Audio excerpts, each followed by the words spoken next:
Hey everybody, Kennis Russell here. I hope you're doing great. Today in this video, I am going to answer the age-old question. Isn't the Telecaster with two humbuckers the same as a Les Paul? Let's find out.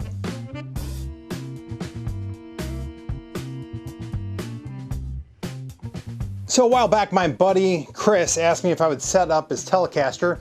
I said I'd be happy to do it. And like anything for free, it sat in its case for about 2 months or so until I finally got around to doing it and setting this guitar up. And I had the thought of, isn't the Telecaster basically the same thing as a Les Paul? I mean, it's got, it's a chunk of wood, it's got two humbuckers in it. Isn't it basically just a copy? So I wanted to do a comparison to see if that is the case. Haven't even played these two guitars back to back, but they're pretty comparable guitars as far as where they sit in their company's lines. This is a Mexican Fender Telecaster with two humbuckers, and this is a Les Paul Standard from Epiphone. So it's kind of like the Gibson versus the Fender, the Epiphone versus the Fender type thing. So I've got behind me this Bassbreaker, Fender Bassbreaker. I've got it set semi-clean, just barely breaking up if I dig in. And what I'd like to do is just kind of play similar things back to back and see how it sounds. And maybe I'll play around just pretty much just doing like neck and bridge, and then bridge. And then I'll try to do a little bit of lead, but I'm not a great lead player, so please just listen to the tone, not listening to my playing. Anyway, let's give it a shot and see what the differences might be between the Fender with the two humbuckers, the Telecaster with the two humbuckers, and the Epiphone with the two humbuckers, the Les Paul.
Final thing I'm gonna do is put a little bit of crunch here on the amp, kind of a Marshall-ish type setting, which I never do, and we'll just kind of see what it sounds like.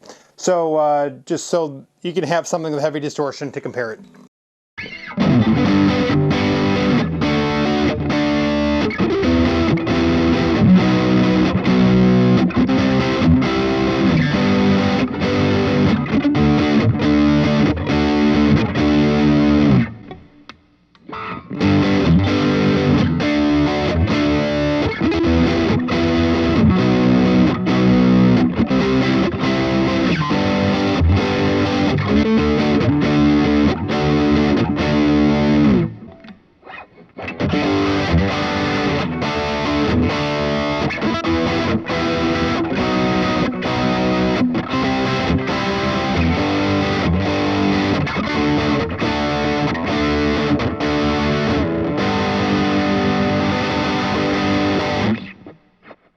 There you have it, the Epiphone Les Paul versus the Mexican Fender HH Telecaster. Anyway, hopefully you like this video. What do you think in the comments below? Do you think it's a fair comparison? Probably not. You know, there's a lot of variables that are not taken into consideration with this particular thing. For example, you know, it's not the same pickups. That's for one. Another example is I didn't have the same strings on it. And, you know, there's always just gonna be little things different about any guitar, but I think this was kind of a cool comparison to say, how much is the difference really? Now, between these two guitars in particular, I enjoyed playing the Telecaster more than the Les Paul. Matter of fact, my hand is actually hurting a little bit from playing Les Paul almost. It got a little workout by just playing, whereas it felt like butter on the Telecaster. That's not saying that every Les Paul is better than every Telecaster, or even that this Les Paul is not as good as this Telecaster. Just today, I enjoyed playing this one a little bit more. So that being said, I think you could probably dial in just about any tone with this guitar that you could with this guitar. I think they're very, very comparable, even though it seemed like the higher end of this was had a little bit more of a little bit more presence playing through it. Of course, like I said, that could be due to something as simple as string change, perhaps. I don't know. Anyway, Kennis Russell out. Thank you so much for watching. If you like this video, then please hit the thumbs up, which if you're there this far, just go ahead and hit the thumbs up. It's not that hard to do, and I appreciate it. Anyway, Kennis Russell out. Thanks for watching, and I'll see you in another video.